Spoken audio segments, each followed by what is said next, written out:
আত্মন হওয়াত লাগে তো বাকি মানুষ খাইতে পারে না, এটা কি আত দোষ?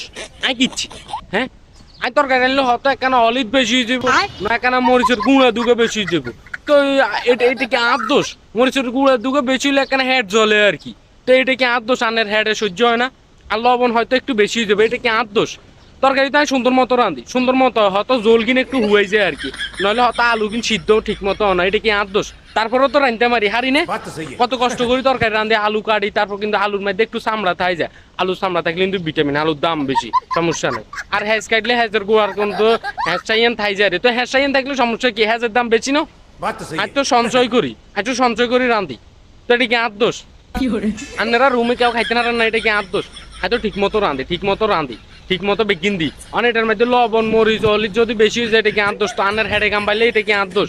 আত তো কিছু নাই, তো হুয়াত করি খাই, আত তো হুয়াত লাগে, সেই স্বাদ আই রানলেই স্বাদ হয়, আপনারা খাইতে না রান্না আই রানলে, তো এটা কি আত দোষ?